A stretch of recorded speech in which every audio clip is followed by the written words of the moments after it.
So that's all for the confidence interval. Now, let us proceed about the determination of sample size. Diba? In the previous chapter, I made mention in my previous lecture that as we increase the sample size, we reduce the sampling error, and that is good. But then, increasing the sample size will mean increasing the cost.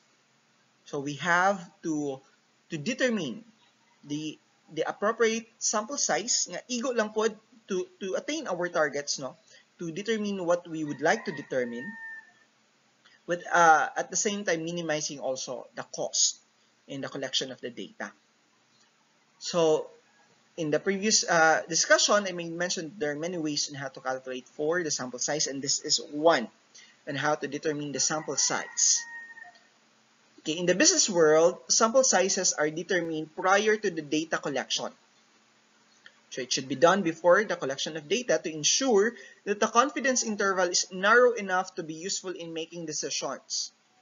So determining the proper sample size is a complicated procedure subject to the constraint of budget, time, and the amount of acceptable sampling error. So in Saxon home improvement example, if you could still remember, if you want to estimate the mean dollar amount of the sales invoices, you must determine in advance how large a sampling error to allow in estimating the population mean. So you must also determine in advance the level of confidence, whether it is 90, 95, or 99%, to use in estimating the population parameter. So how to determine the sample size of the mean? Sample size of the mean. So we're going to use this formula. So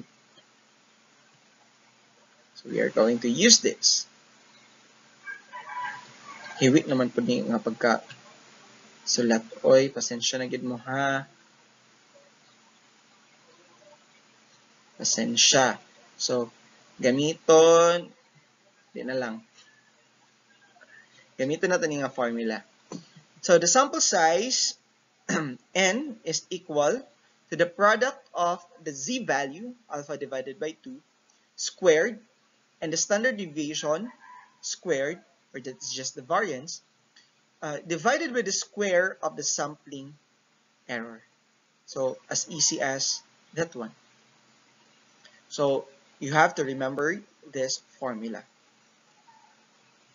So, z squared times the variance divided by the sampling error squared. So, to compute for the sample size, you must know three factors. First, the desired confidence level, which determines the value of z, the critical value from the standardized normal distribution. Okay. So, dapat kana ang isang importante nga mahibalaan. Second is the acceptable sampling error. So, dapat ma-estimate na daan ang the acceptable sampling error and the standard deviation. After having all these three, then you can proceed with the calculation of your sample size of the mean. So now, sir, how to determine the level of confidence and sampling error? Okay? Mapod na siya ang isang medyo challenge in real life, no? So typically, these questions are answered only by a subject matter expert. So most of the time, in the particular industry, an expert might be the one who is appropriate person to determine the sampling error, no? The sampling error. So that is someone who is familiar with the variables under study. So although 95% is the most common confidence level used, as I've said in the beginning of this lecture, if more confidence is desired, then 99% might be more appropriate. So if less confidence is deemed acceptable, then 90% is pwede na po gamiton. So depende sa inyo ha. So for the sampling error, you should think not of how much sampling error you would like to have. Of course, we really do not want any error at all, di ba? But the point here is how much error you can tolerate when reaching conclusion from the confidence interval. Again, we are not aiming for error, but we are trying to identify how much error is we can tolerate, or how much error we can tolerate in reaching conclusion in our confidence interval. Okay. So you rarely know the population standard deviation. So in some instances, you can estimate the standard deviation from the past data. So in other situations, you can make an educated guess by taking into account the range and distribution of the variable. Okay. So if you reach to this point, no, so nanapad ato ang pa-bonus. So i-PM ko, tapos tulo ka green nga heart, and then I survive master, then tulo na po ka green nga heart. Okay, isa ra na siya ka-typan ha, isa ra na siya ka-chat. Tulo ka green nga heart, I survive master, tulo ka green nga heart, and ako na bahala with the bonus later on. Okay, don't tell it to anyone. Okay, I'm looking for the first one to PM me. So do not campaign, because daghan gani mo kuan, then it will be void. Okay, so ako ang i-test if naabot ba mo nga point. Okay. So to explore how to determine the sample size needed for estimating the population mean, consider again the audit at Saxon Home Improvement. So in the example, you selected a sample of 100 sales invoices and constructed a 95% confidence interval estimate for the population mean sales invoice amount. So how was this sample size determined? So should you have selected a different sample size? So di ba murag katong sa atong example kay murag 100 man atat niyo ang gigamit nato, but here there is a way on determining the appropriate or the ideal sample size. Okay. So suppose after consulting with company officials, you determine that sampling error of no more than 5. Okay? Plus minus 5. Plus minus na siya all the time. Okay? The error could be above the estimate or below the estimate. So in this case, we have 5 with 95% confidence. And most of the time, this sampling error is expressed in percentage. So past data indicate that the standard deviation of the sales amount is $25. Therefore, ang mga given here is na-ready na. The error, sampling error, we have 5. Standard deviation, we have 25. And the z value is 1.96. That is from the 95% confidence interval. In your 95% confidence, 95% probability in your z table. And then you manipulate you use this formula. And the sample size here is 96.04. So rule of thumb, if you identify your n or the sample size, you have to round it off to the next integer. No? Pataas ta all the time. Okay. Another nakasulat. Because the general rule is to slightly over-satisfy the criteria by rounding the sample size up to the next whole integer, then you should select a sample of 97. So kini siya 96.04 man eh. So better to have a sample size of 97. So n is equal to 97. But in our example, if you can still remember, we use 100. So that is good enough.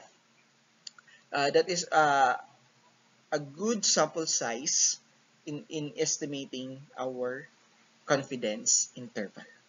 So it's okay. So let's have an example in determining the sample size for the mean. So kato na pong lahi ng example kaganina. Returning to insulator example.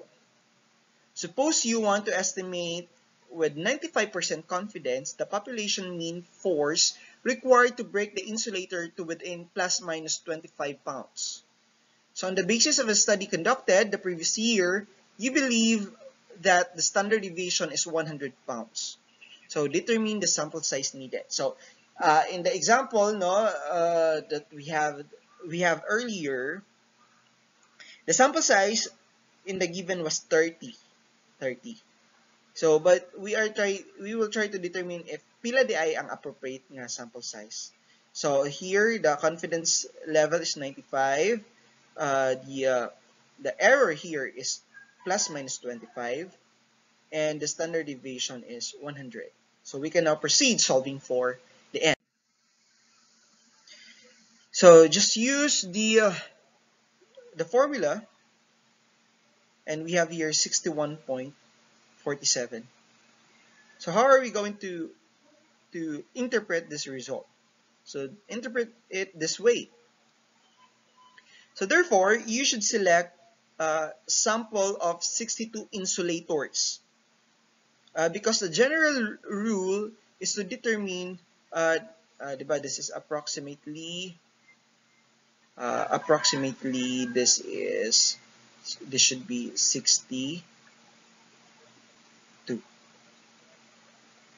Okay.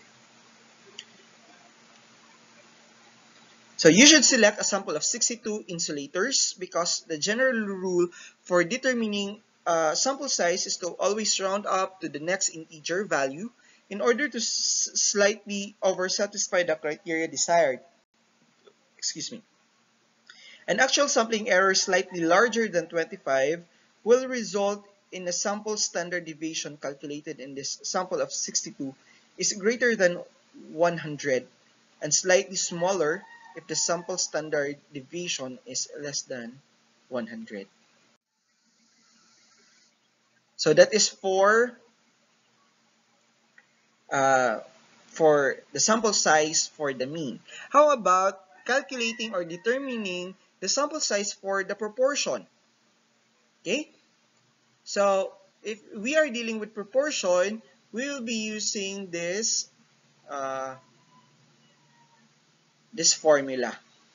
Okay, so if we're going to calculate for the sample size of the proportion, in the formula, the standard deviation must be replaced with this one.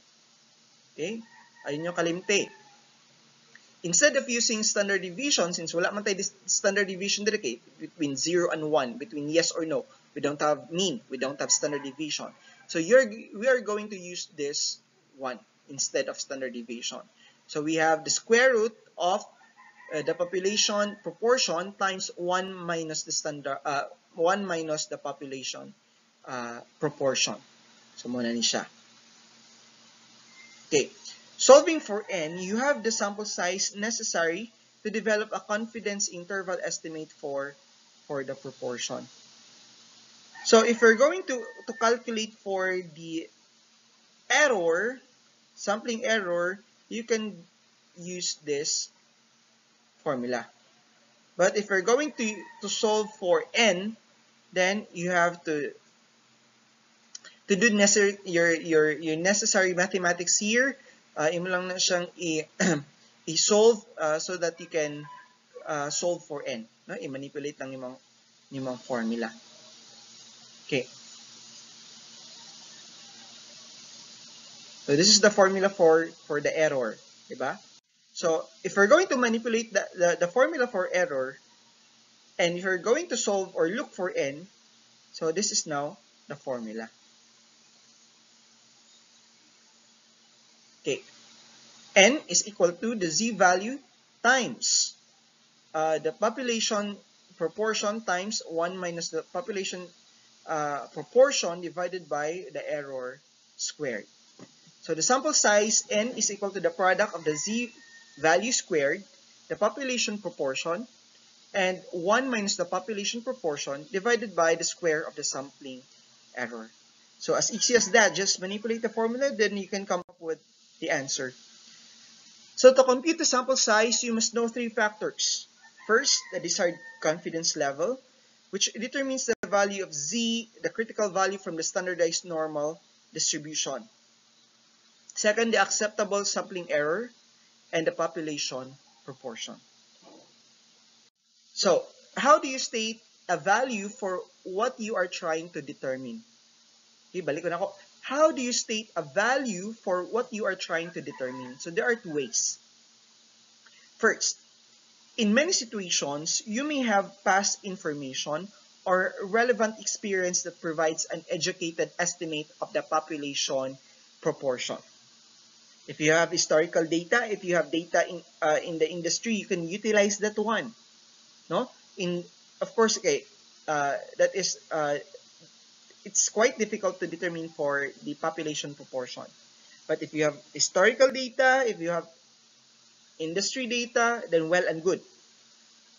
You can use that for you to be able to calculate for your sample size, ideal sample size. But in situations when you don't have historical data or you don't have any ways or any means to know the population proportion, you can use this alternative number 2. Okay.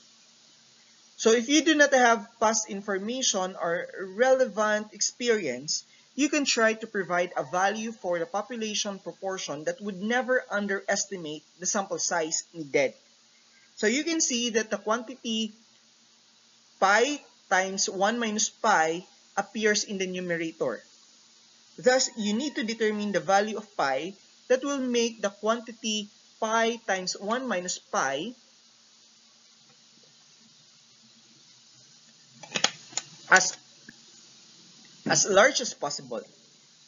So when the pi is equal to 0.5, the product pi times 1 minus pi achieve its maximum value. Okay, so if the population proportion is 0.5, it achieves its maximum value. So you can see here, if the pi is 0.9, 0.7, 0.5, 0.3, and 0.1, among this comparison, we can see here that if the pi value is 0.5, the pi times 1 minus pi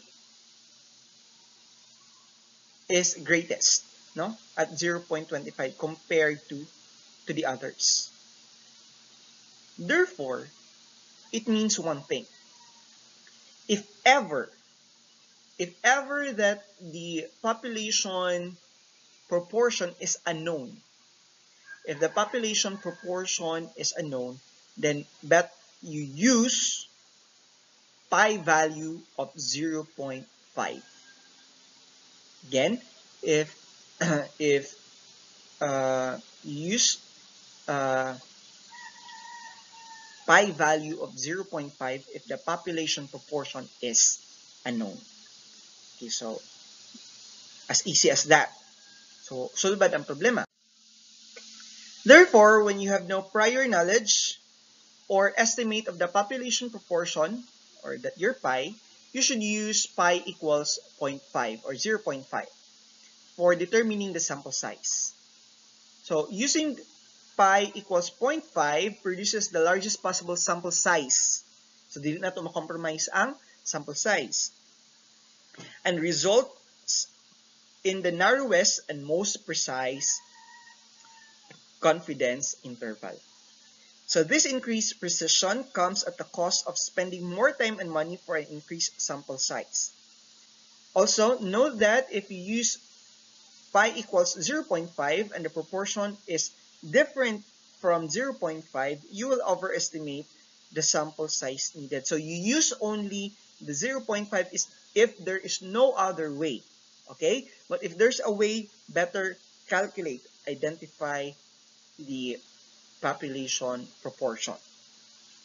That is because we will get a confidence interval narrower than originally intended. So let's have this example 1. So let's go back to the Saxon home improvement scenario. So suppose that the auditing procedures require you to have 95% confidence in estimating the population proportion of sales invoices with errors of within plus minus 0.07.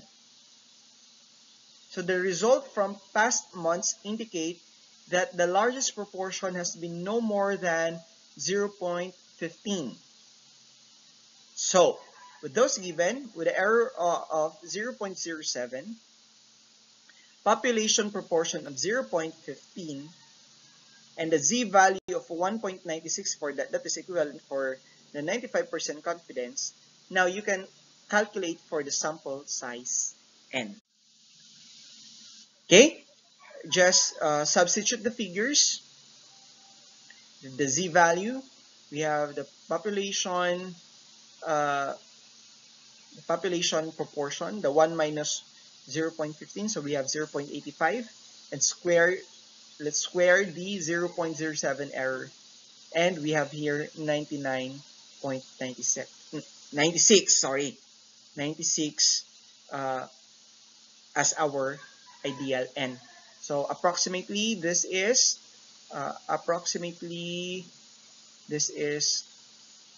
100 samples. Okay, 100 samples. So because the general rule is to round the sample size up to the next whole integer to slightly over satisfy the criteria, a sample size of 100 is needed. Natulong kasi yun. Example 2. Kato kaginais na aman to siya given ang pi. So let's try to see this sample 2. Example 2. You want to have a 90% confidence of estimating the proportion of office workers who respond to email within an hour to within plus minus 0.05. That is our error. Because you have not previously undertaken such a study, there is no information available from past data. So determine the sample size needed. So in this example, we are going to solve for the population size, knowing that there is no information about the population proportion. So we have here the 90% level of confidence that is given and a sampling error of 0.05. So we will, if we're going to look into the Z table, the 90% confidence is equivalent to 1.645 in a Z value. So since the pi is unknown, we will use 0.5. And the error is given, that is 0.05. So you do your math here, and we have here 270.6.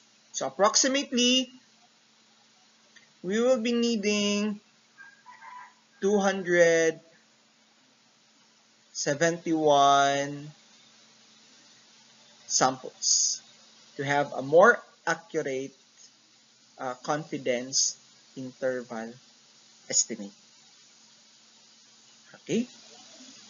Therefore, you need a sample of 271 office workers to estimate the population proportion within plus minus 0.05 with 90% confidence. So that is how we're going to interpret. And that would be all for chapter 6. Thank you very much. So, again, this is another almost 2 hours discussion. I hope that you reach this far, you a lot, and you dedicate 2 hours of your time watching this video, and for sure you have a lot of time reading the material that I've sent to you long days ago or last week. So I hope that you learned something on this lecture video, no? Ug unta pod, if na wala na klaro, is you can also explore YouTube videos and some other materials to have full understanding on this topic. But I hope that I made myself clear in discussing this topic. So if it happened that you reached this far, so I would like to express my thanks. Pasalamat nga naghatag mo og higayon, og effort, og data. Of course, it entails cost, especially katong mga walay wifi silang mga balay nga nagload og mga hundreds pala lang makakita or nag-download ani nga video. Daghan kaayo nga salamat. I appreciate that one. a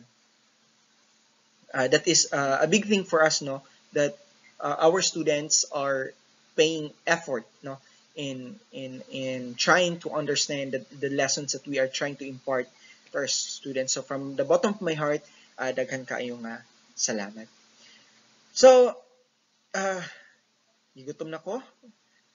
It's almost 2 hours, so thank you very much, and remember to keep safe always. No, we are the virus is still in the air, so stay at home as much as possible. So we are almost done with our course. I hope that our learnings, our lectures, and our activities are not are not in vain, no? Hope natin nakatunan ug magamit nato sa itong mga business in the future. So I hope to see you soon. So God bless everyone and keep safe. Bye bye.